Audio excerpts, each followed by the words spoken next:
So good evening.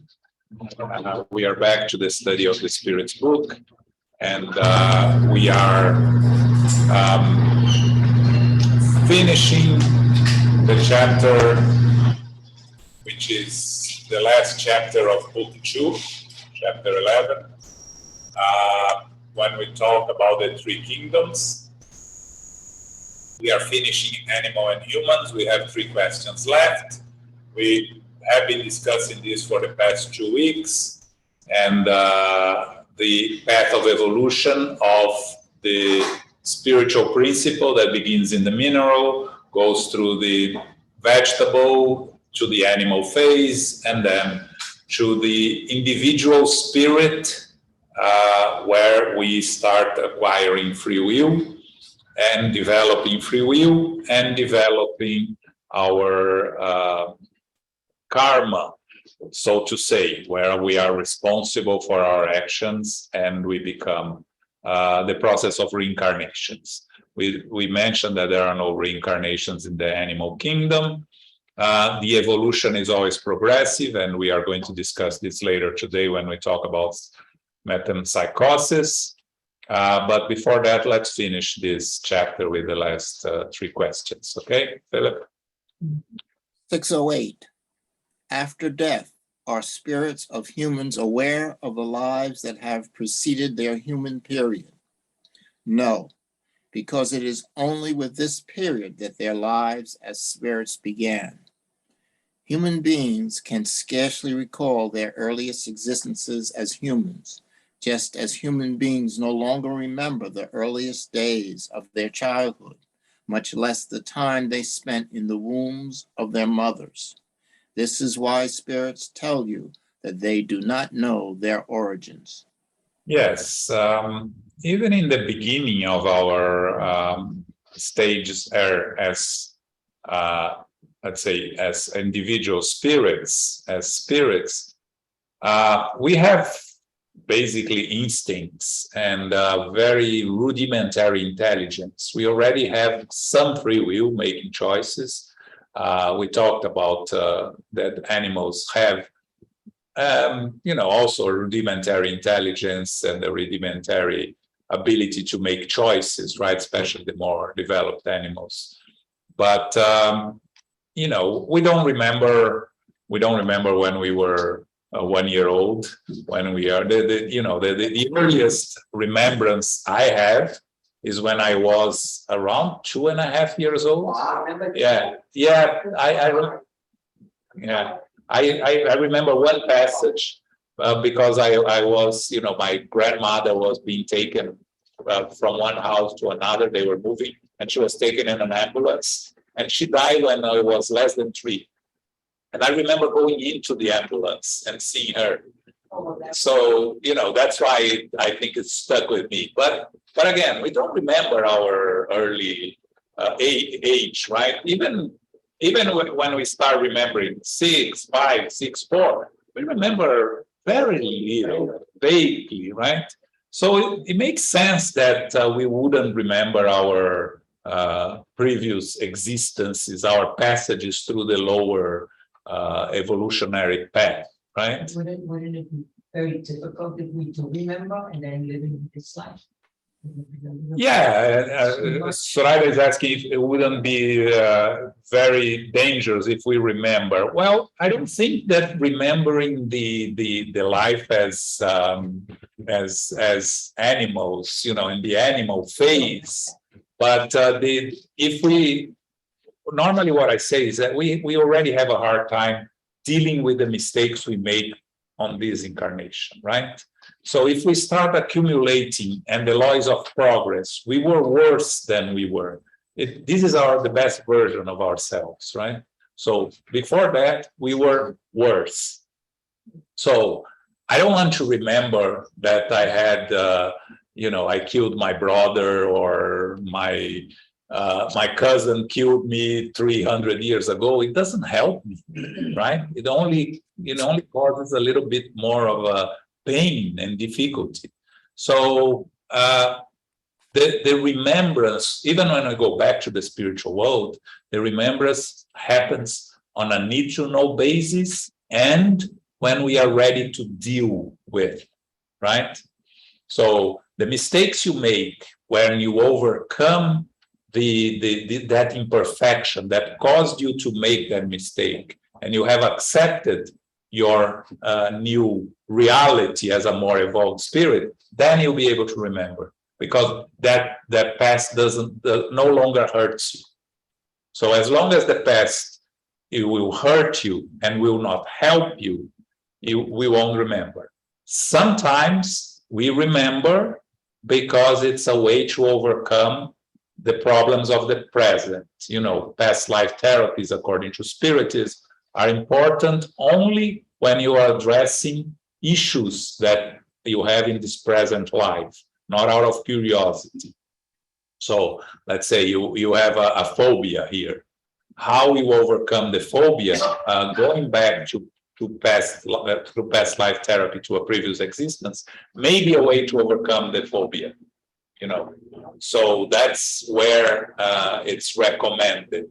I know that there are famous doctors here in the US that deals with past life therapies in a very professional way, like Dr. Brian Weiss, that wrote a book and everything. So again, him and his patients, as long as you are doing a serious work, you are protected. The problem is when you are, because we know with Spiritism, when you are playing with fire, you don't attract serious spirits, and there is no empty space, so you attract spirits that will want to harm you or to make fun of you. So that's the risk of doing past life therapies for fun, right? So that's why Spiritism recommends it only when you are dealing with a serious problem. I have a question. Talk loud, Paco, so people can I hear. have a question. Now, this Earth, planet Earth, is a dimension where the configuration of its spirit is a human being. Yes. Okay, that means that I have been in another dimension as a spirit With a different, with a different configuration. Am I yes, correct? you are correct. Yes. Okay. Yeah, our physical bodies are developed according to the planet we are incarnated. Yes, but the spirits. It was asked by I think Emmanuel answered that. I'm not sure. That he said it's not that it's completely different from the human. It's not. We cannot imagine something that is a complete monster, I would say. So it is, in the sense, is not completely out of the human body, but it's adapted to the particular planet. That's as much as they can tell us at the moment. And again, it's adapted to the environment of the planet. Probably we may be monsters according to our perception here, but that doesn't mean. Yeah, but it's not that you are going to look at it at one of these individuals and be scared of, because they are not repulsive, right? And again, we look at. I like that word. I like that. I think that word is very important. Yeah. What you say just repulsive is very, whatever configuration is not going to be repulsive. It's not going to be repulsive. Whatever Yeah. configuration. It may be more primitive in more primitive planets, like we look at the dinosaurs here, or the animals that lived in the dinosaur period. They were more primitive, right? But it's not something. It's not 5 eyes and 3 mouths and this that you see sometimes in movies, because it doesn't make sense. The natural laws are perfect, so we will have what we need. We will never need more than 1 mouth, right? So maybe when we communicate through thought, we no longer need a mouth, right? Or we may not even need language. We may not even need language, yes. So, but again, it's just a speculation, and it's a, Well, that's yeah, fair. yes, right? So do you think it's gonna be the same on a depressive, The same what? like, the human being's not gonna look very different in that depressive planets? You know, our physical body is improving. You know, we discussed this last week. I don't know if you, when Elmo mentioned that, the appendix is no longer necessary, and we are doing away with it. So more things are going to develop in our physical body to improve it. So our physical body is going to become better and more efficient for what is needed for us. But this goes through millennia. It's not. But the fact itself that the life expectancy is far more than it was, let's say, 50 years ago, would be like a complete evidence that we are kind of climate distance. Yes. Okay. Yeah, we I'm thinking out loud, and I think it's. we will have physical bodies more prepared to deal with longer lives. Yes. Well, nowadays, what we have, we're living longer lives, but we still have a lot of physical issues, right? The diseases and everything that causes the physical body to decay. As we progress and we learn more how to take care of our physical body, because still we're doing a lot of trials and errors with our physical body. If you read what 50 years ago they said was good, a lot of things have changed. And even today, there is a lot of controversy on what is good, what is not, right? So any radical changes are not really appropriate at this stage of evolution. The important thing is how we treat our mental bodies, right? Because that reflects on our physical and spiritual bodies. But yes, we are going to have more efficient bodies, which will be more appropriate for a more evolved planet. Yeah. Okay. Okay. 609. Yeah. Once they have entered the human period, do spirits recall any traces of what may be called the pre-human period? That depends on the distance between the two periods and the amount of progress accomplished. Over a few generations, there may be a more or less clear-cut reflection of the primitive state. Remember that nothing in nature ever happens abruptly, and there are always links uniting the ends of a sequence of beings or events. Those traces disappear with the development of free will. The first steps of progress are slow because they are not yet supported by the will. As spirits acquire more perfect consciousness of themselves, progress accelerates. Yeah. So again, addressing the spirits recall any trace of what may be called the pre-human period. Remember, we bring instincts, we bring the rudimentary intelligence. So it's not exactly a remembrance, but it is a consequence of our evolution through those phases, the animal phase, the vegetable phase, right? So it is possible that at the very beginning of our human phase, when we are very primitive and we just came out from the animal phase, we would have some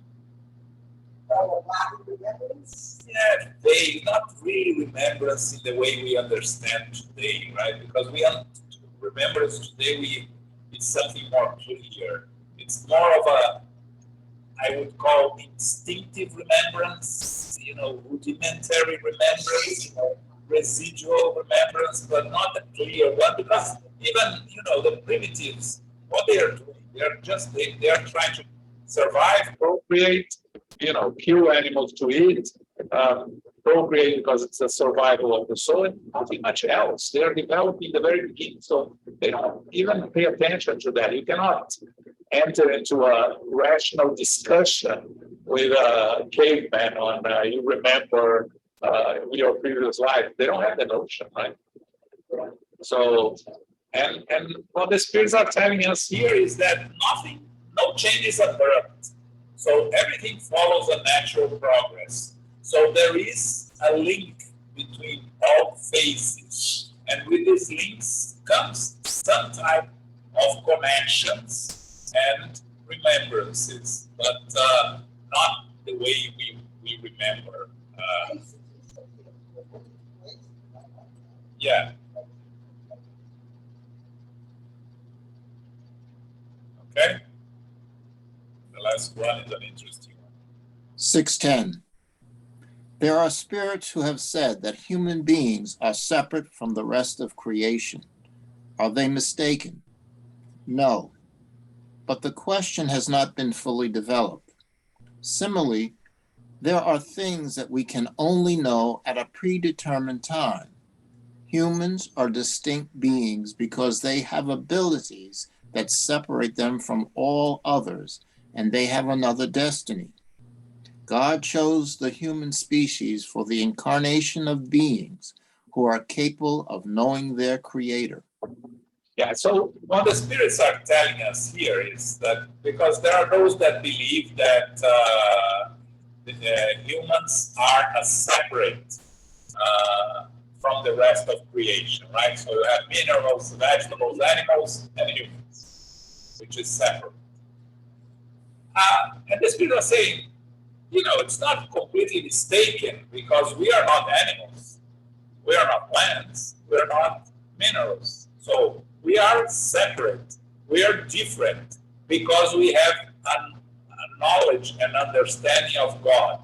Remember, we discussed this and I'm going to repeat that. What differentiates us from animals is that we acknowledge the existence of God or deny the existence of God, but to deny you have to acknowledge, right? Animals don't don't even discuss that, of course. There is no God notion in animals. So in that sense, humans are different from others and are separate from the rest of the creation.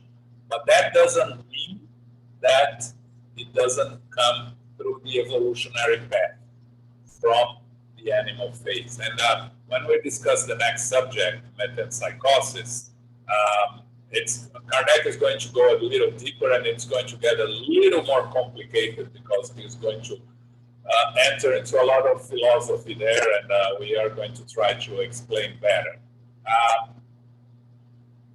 Before we go into metempsychosis, what does it mean, right?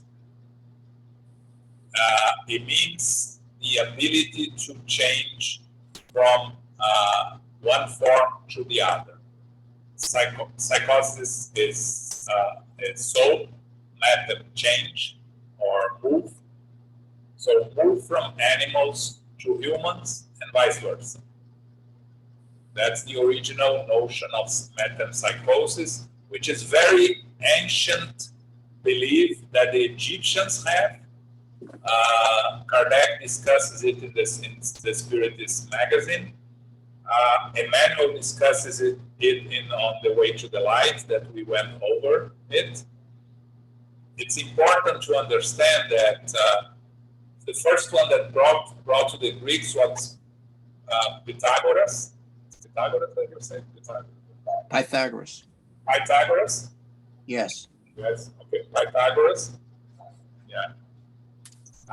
But he brought from the Egyptians.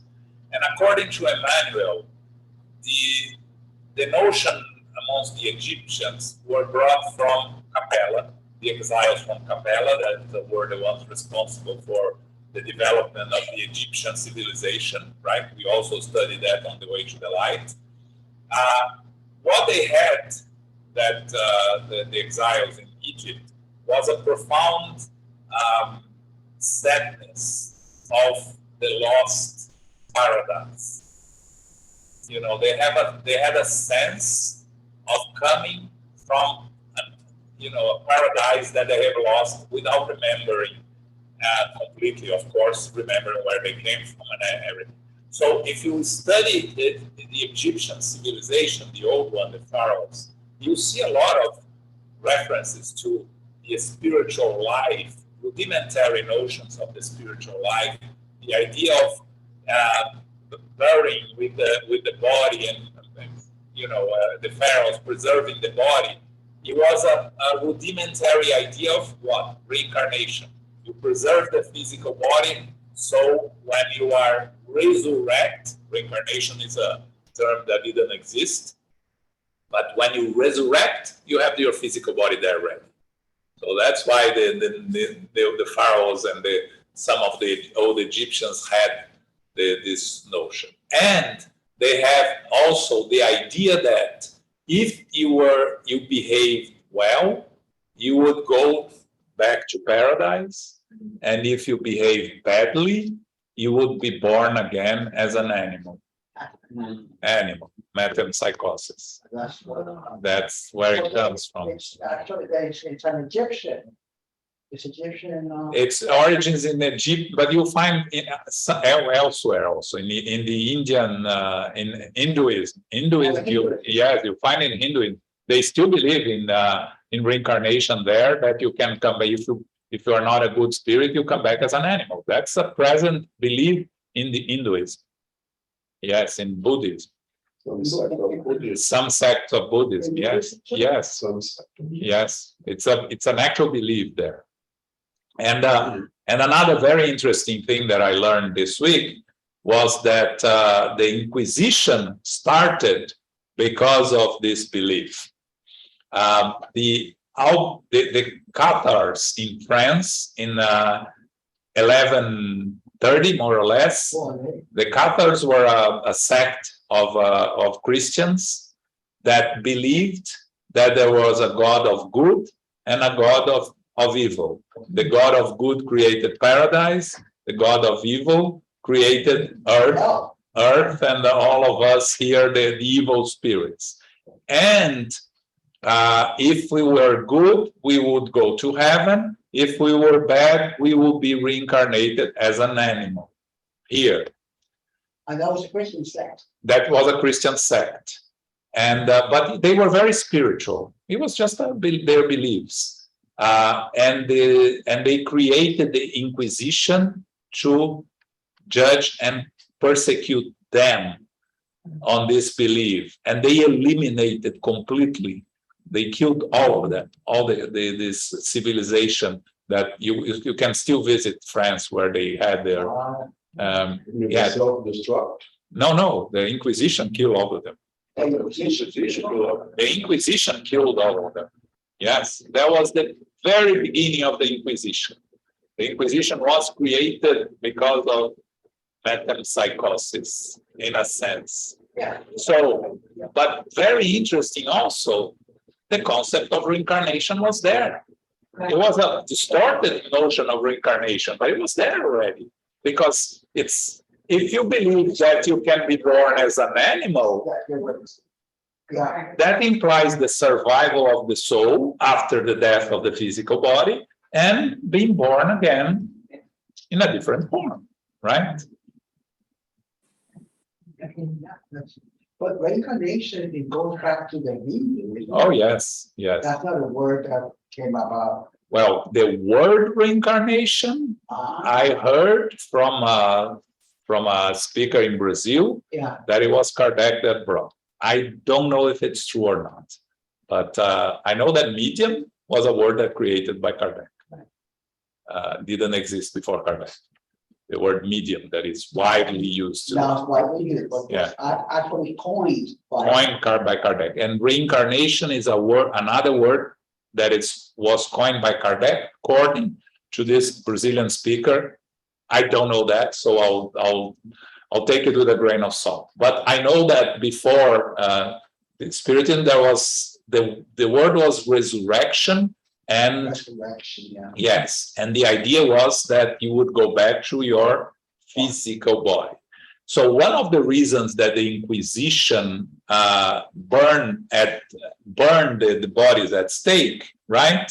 If you burn the physical body, you cannot be born again in the physical body. That physical body is gone, right?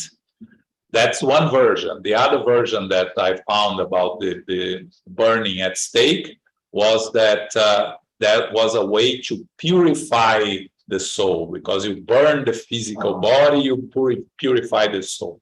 These are the two versions that I read about burning, that which was what the Inquisition did, right? Yeah. Also, the Inquisition, the church didn't burn, didn't torture. They passed to the owners of land. They washed their hands. They condemned and then gave to the landowners and to the authorities to do the dirty work, because they couldn't do the dirty work because it was not a churchy thing to do. Wow, I didn't. Yes. So it was not the church who actually. The church did everything until condemned. They contacted you. And then once condemned, they didn't do the final. So at that time, you were either tortured to change into Christianity, right, into Catholicism, to become a Catholic, or you were burned at stake according to your sins. Wow. Yeah. Yeah. So I think it was, I wanted. Yes, Danny. I have a question still related to the 610. Okay. Do we move on to next or just preparing? I was introducing metempsychosis. It's a lot to do with it. So take it on. So there is the theory that doesn't believe that humans doesn't believe in evolution, for example. It's called the creationists, right? They believe they don't believe. Yeah, if you study creationists, it's not exactly that, right? Because creationism believes that we were created at the time of Adam and Eve, right? 4,000. Yes. So but there is a part of those that believe that humans were created. You were created already as a human. You didn't go through the other kingdoms. So that's what they are talking here. So when you talk about creationism, be careful. So it's not necessarily the same group that believes that human history starts when the Bible is being written, recalling that event when Adam and Eve came. No, it's not. And at the same time, both of these groups, I would say, the creationists and the ones that are more radical, that follows the Bible only, do they believe that animals and plants and minerals are not God's creation? Humans are? I'm not sure, but my belief is, because of their religious beliefs, that they believe that everything is God's creation, right? So it makes sense to me that they would believe that everything is God's creation. Yeah. Plants, animals, it's just that we don't evolve from animals or plants or things like that. But we were created humans. That's their belief. Okay, so when we were first created, we're humans. And also, their belief is that we have one life, and then we go to, both of them believe that we go to either heaven, hell, or purgatory, right? So could it be that, since we are the question before, like that Kardec asks, can we remember, or does it make sense to remember the stage in which we were pre-human, right?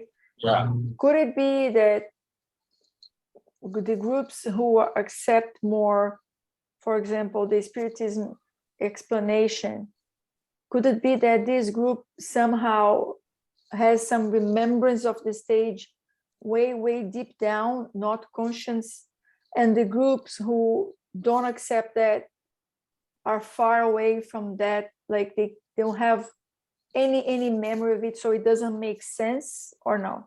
I don't think so. I think it's us rationalizing our ideas and our beliefs and choosing which path we want to go. So those that we all bring in our subconscious the idea of eternal life, the idea of God, and the idea of multiple lives, because it's there. We live multiple lives, so it is stored somewhere. But the same way that those that reject the existence of God, first you have to accept the existence of God. You bring those ideas from the unconscious, and rationalizing those ideas, you reject them, right? Because you were taught in church, or you were taught in your house, or so it's a consequence of us rationalizing and analyzing the information that we have. It's my understanding. Elmo, I don't know if you think different. All those answers given by the spirits, can you hear me well? Yes. Are answers based for all spirits having the human experience, regardless of cultures, regardless of belief, regardless of anything. It's for all the spirits living the human race, living the experience of the human right now. It has nothing to do with what one believes or what does not believe. That is a common thing for all spirits living the human experience.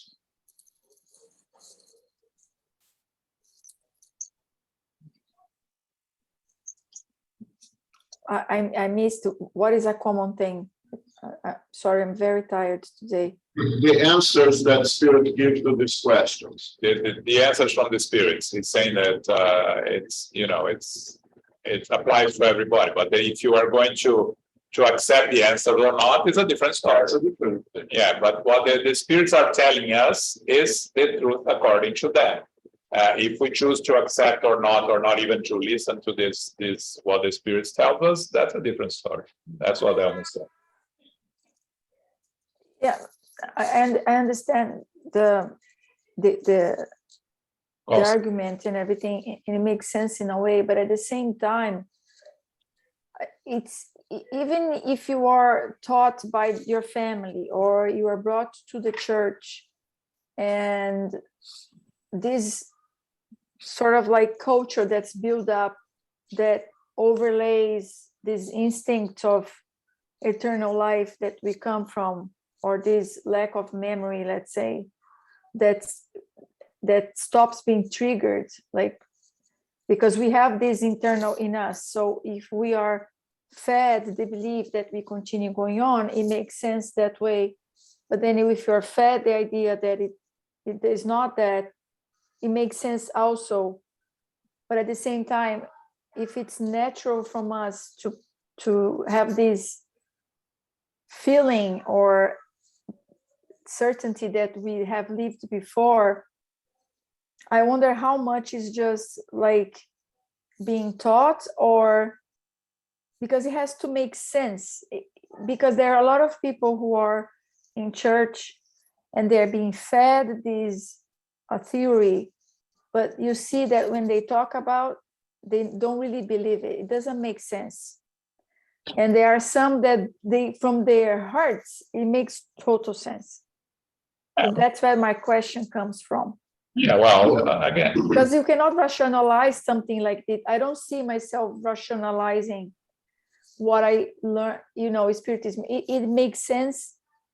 It's not a reason thing for me.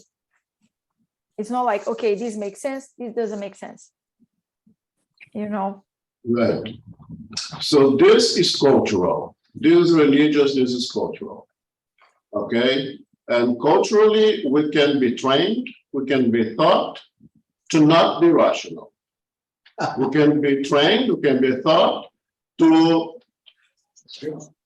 live in a radical state and deny everything that science teaches you. That is cultural. But it is of the spiritual nature for those having the human experience that we will not remember our pre-human experiences. The same way that it's a human nature that once we reach adulthood in one incarnation, of course, we do not remember our experiences at 2 years old. Regardless of what you believe or what you do not believe.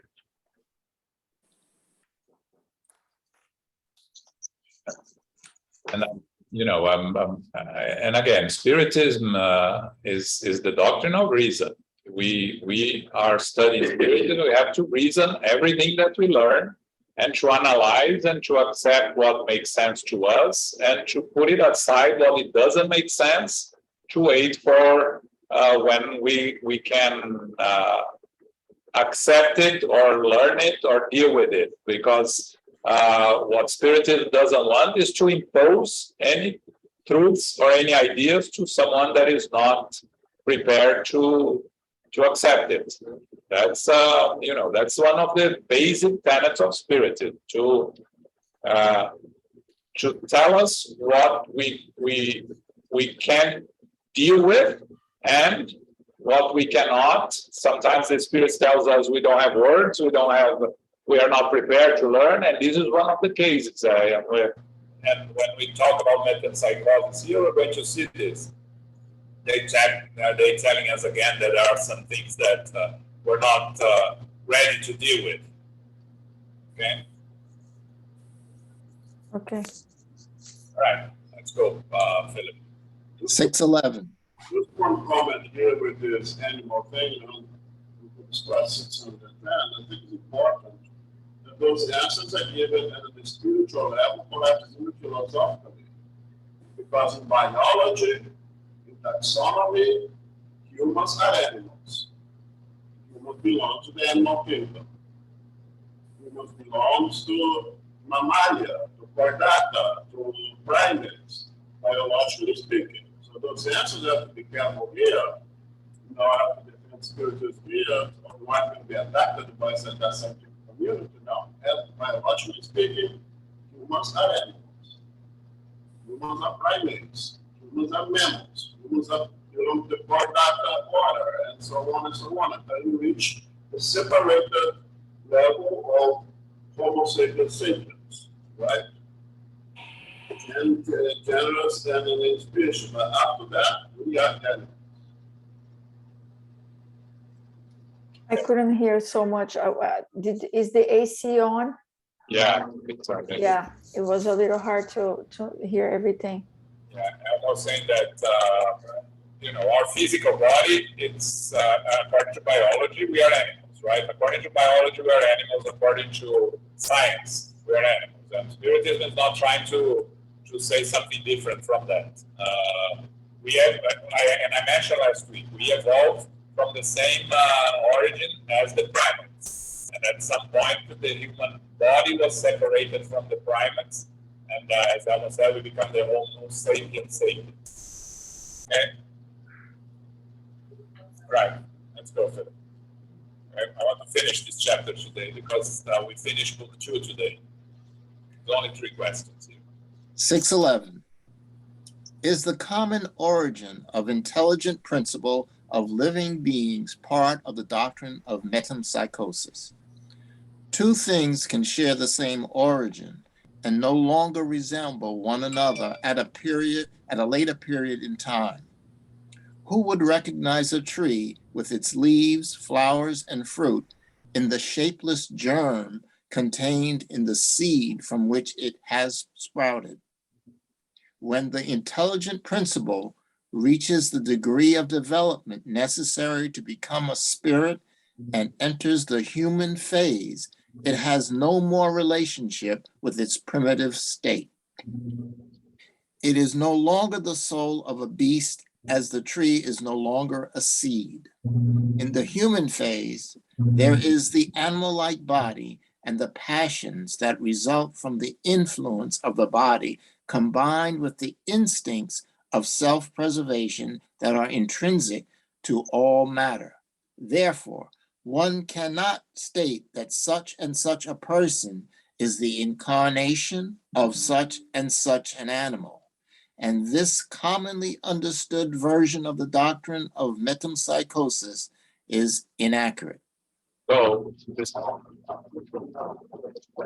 the spirits here are very clear, right? And I think they made a very Interesting comparison with a tree, right? Because a tree originates from a seed, but you don't see a tree in a seed. You look at a seed, you don't see a tree. So the intelligent principle, you look at it, you don't see a spirit because it's still in the pre-state of development, right? But it goes, and it becomes an individual spirit, as they say here. It's no longer the soul of a beast, as the tree is no longer a seed. And in the human face, there is an animal-like body, reinforcing what Elmo just said about us being animal biologically. And we have the passions that result from the influence of the body, combined with the instinct, self-preservation that we bring from the animal phase, and the autonomic functions that we bring since the vegetable phase, right? But what we cannot say, and they are very clear here, is that in a past incarnation we were a dog or a cat or something like that. Not even that we can say. The spiritual principle animates the body of animals, but you were not an animal. Okay? The spirits are very clear then. Going a little further, the idea of the metempsychosis idea that we can reincarnate in a body of an animal would go against the law of progress that we are going to study when we start the moral laws next chapter, next week. One of the laws is the law of progress, which is that we are always evolving. If we are always evolving, we cannot come back as an animal, right?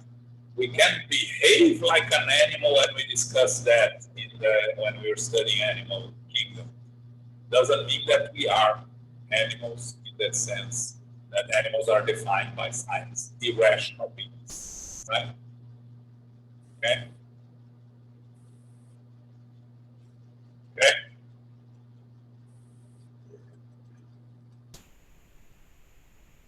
(612) Can a spirit that has animated a human body incarnate as an animal? No, because this would be a regression, and a spirit never regresses. A river does not flow back to its source. I think this phrase from the spirits is brilliant, right? A river does not flow back to its source. It explains the evolution of us as spirits. We cannot go back. Our evolutionary path is of progress. And that's why we always say, once you acquire moral qualities, you never lose them. Once you acquire intellectual qualities, intelligent abilities, the spirit, the eternal spirit, never loses it. You may not bring to an incarnation, but the eternal spirit never loses it.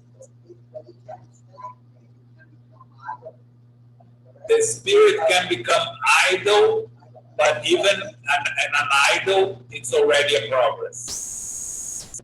Why? Because eventually, when we get tired of being idle, you would have learned that idleness is no progress. So it is a progress also, right? It's just that, it's such a minimal progress that you can say that there is no progress. Yeah, but it is progress, because eventually you understand that that's not good for you.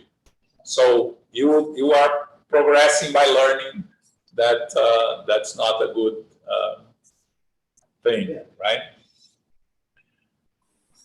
So this is the last question, but he has a very long and complex explanation by Kardec then. So good luck, Philip. Let's go. 613. However flawed the theory of metempsychosis may be, could this doctrine be a result of an intuitive recollection of different lives of human beings? We find the idea of an intuitive recollection in this theory and in many others, but as in the case of most of their intuitive ideas, humans have distorted it. Okay, before you go to, Yeah. to Kardec, let's talk a little bit about the question here. Kardec is asking, couldn't be, and goes back to what Daniela also asked, could this doctrine be a result of an intuitive recollection of the different lives of human beings? And the spirits say, yes, an intuitive recollection, yes, but as in the case of most of their intuitive ideas, humans have distorted it, right? Intuition is, remember, intuition comes from us, inspiration comes from other spirits. The difference between intuition and inspiration. Intuition is us, ourselves, accessing our inner selves, right? And when we talk about inspiration, it comes from from other spirits, according to Spiritism, always. Well, we're always talking here according to Spiritism. So the idea of metempsychosis, as I explained from the Egyptians, right? The intuition was there, but they misinterpreted it and adapted to their own customs and their own necessities. That's why it became what it was. Okay, so now Kardec goes in a very long explanation, and we are going to try to make sense of it. Metempsychosis would be true if it were understood to be the progression of the soul from a lower to a higher state, in which it acquires the new development that transforms its nature. However, when understood to mean that any animal can transmigrate directly into a human and a human into an animal, which would imply regression or fusion, it is false. The fact that fusion is not possible between different species is an indication of their contrasting degrees, and that must also be the case with the spirits that bring life to them. If the same spirit could animate them interchangeably, it would imply the existence of something that could manifest itself only by the possibility of physical reproduction. The spirits teach us that reincarnation is founded on nature's ascending movement and the development of humans within their own species. This does not undermine the dignity of humans in any way. What degrades human beings is the bad use they make of the abilities that God has given them for their advancement.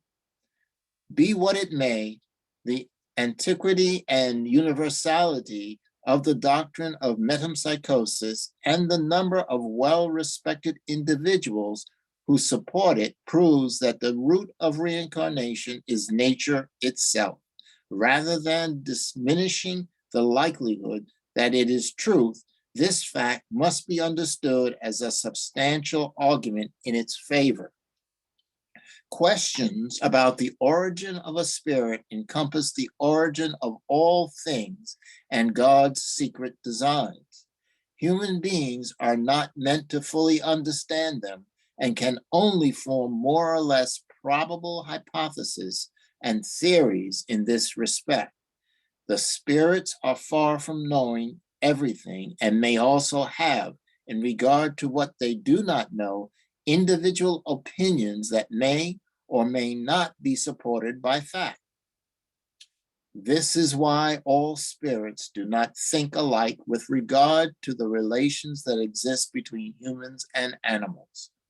According to some, the spirit can only incarnate as a human after passing through the different degrees of the lower beings of creation. According to others, people have always belonged to the human race without passing through the various degrees of the animal world. The former theory has the advantage of giving a purpose to the future of animals, which form the earliest links in the chain of thinking beings. The latter theory is more consistent with the dignity of human beings, and it is summarized below.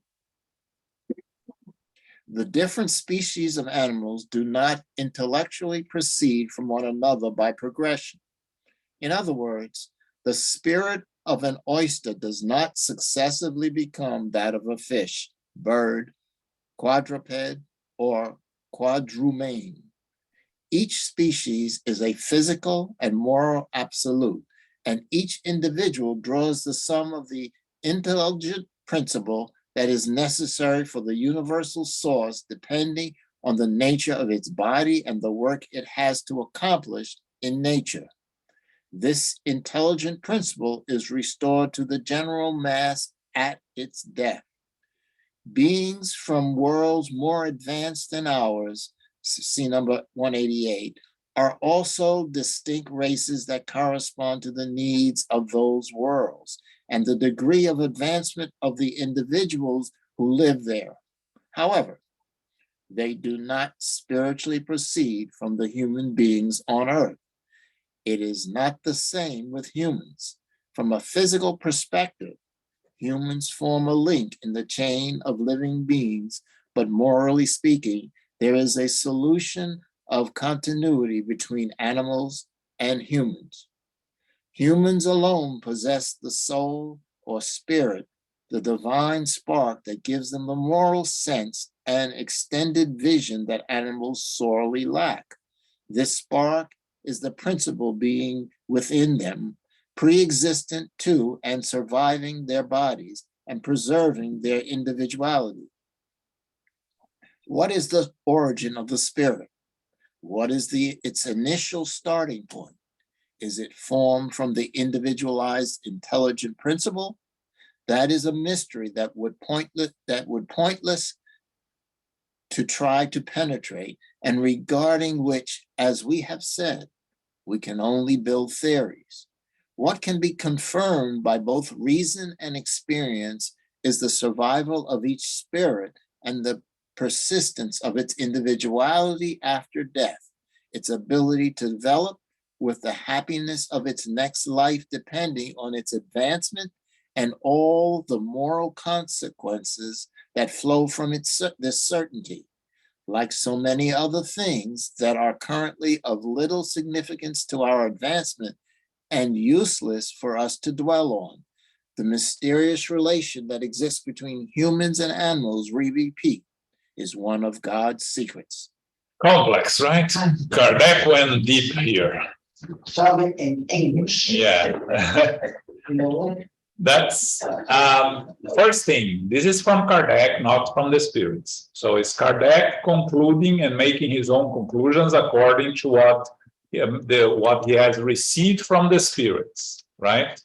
So let's try to make a little bit of sense here. He talks about metempsychosis in the beginning, and he said that one thing that he brings that is very interesting, there is no fusion between different species of animals, right? That tells us something, right? Because you don't see a dog and a cat, having puppies, right? The species are preserved within their own species. That shows something about nature, about the natural law, and about the evolution of human, the spirits, right? That you go through those experiences as a spiritual principle, and you are learning from those accumulating experiences and learning through that phases, right? Those phases, and again, not being the animals, but accumulating the experiences. That's what Kardec is talking here, saying that that the theory of metempsychosis would deny that because you can go back, reincarnate as a cat or as a cockroach or as a dog, or it doesn't make any sense. But it makes sense when we talk about reincarnation, when he talks about the evolution of human beings and the sense that makes reincarnation. He says, because metempsychosis is something so old and believed in such a long time, it has to be some truth in it, right? because everything that is alive disappears. Truth stays, right? Now, there is metempsychosis is not correct in the sense that is explained, but there has to be some truth because we have believed in that in different populations since the very beginning. So, what is in metempsychosis that is true? Reincarnation, survival of the soul after death, and coming back to a new life. That's what metempsychosis has correct. What it doesn't have is the interchangeability between humans and animals. That's what Kardec is saying here. Okay, the kernel of truth is that Metempsychosis. metempsychosis leads to the belief of reincarnation, Yes. not to the core of the definition that we can just translate from an animal, individual animal than a human. Yes. But the I don't know how to pronounce that. Metempsychosis. Metempsychosis leads us to it's like laying the sediment for reincarnation. Yeah, the belief that they had in metempsychosis had some truth in it. So the kernel, That's why it the survived. kernel of truth. Yes, so that's why it survived, and still it's believed by like we said, by the I know some that. sect of Buddhists, right?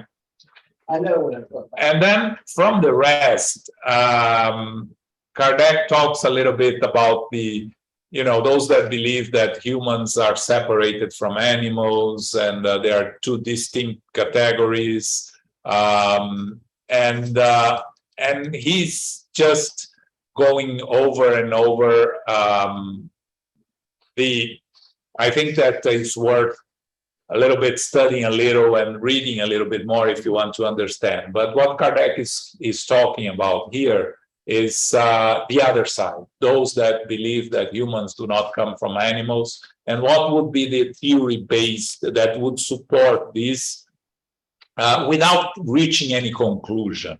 And he finishes talking about, what's the origin of the spirit, what is the initial starting point, the intelligent principle, when it's individualized, and he says that it's pointless to try to penetrate. We can only build theories, and we are trying to understand God's secrets, and we are still very far from being able to understand. So, we can continue discussing here, but I think it's a little bit too intellectual and philosophical and complex for us to try to make sense here in 2-3 minutes.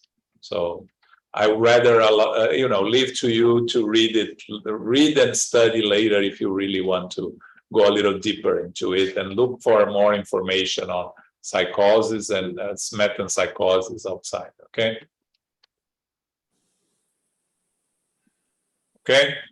It's not because we reached the end. It's just that it's a little bit complex of what Kardec mentions here, and he goes a little bit to one side and to the other side, and because again, that's why I said this is Kardec. It's not coming from the spirits. It's Kardec's own conclusion. We can argue one side or the other and enter into controversies here that I don't think it will help us in any way, right, at this stage. Okay. Well, when I read it here, the spirit is not the individualized intelligent principle. You see, I thought so. I thought the spirit was. It is the individualized intelligent principle. Yes. It is. Yes. He doesn't say it isn't. He's just questioning it. Okay. Yeah. Okay. Yeah. Throw me off because I don't know. Okay, it is the individualized intelligent principle. Prior to that, it's just like experiencing the different realms. Yes. The spirit- You go through the different experiencing them. experience the different realms, being Not being intelligent. there. Yeah, not being them and being an intelligent principle, not an individual spirit. Except for once it's the principles individualized, the passage of the Yeah, but grounds. the spirits already, and I said this last week, in the mammal phase, you are individualized spiritual principle already, not individual spirit nomenclature, but individualized spiritual principle. So a dog is an individualized spiritual principle. That's why the mammals can learn, can do things, because you have to be, you're not teaching a collective, you are teaching an individual. So what would you call that individualized feminine principle when it becomes that when we know so Spirit. That's when we start calling them spirits. and then okay. Yeah. Okay, Yeah. I hope. It's a bit confusing. Yeah, it's confusing. It's a very complicated chapter, and I was talking to Elmo last week, and Elmo said, "Thank God we're in the end of it because it's complex." And we turn completely the page now.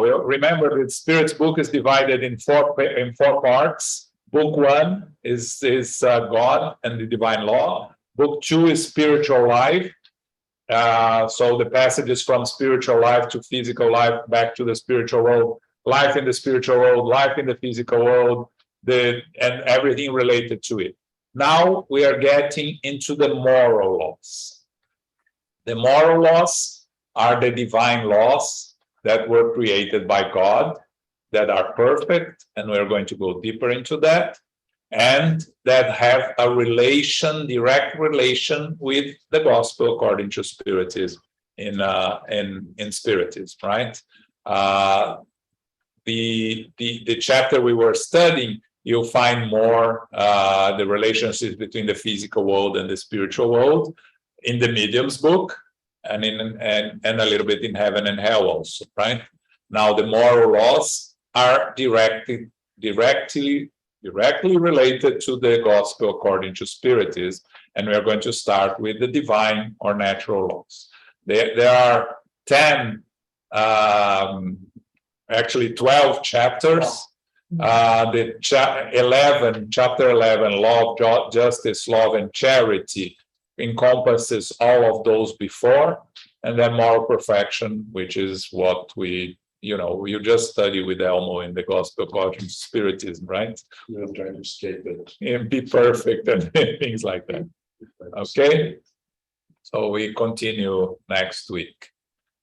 Okay, so before we stop here, this Saturday we have a lecture. Just a second, I forgot the lecture. By Marcio Lee, A Wall of Fraternity.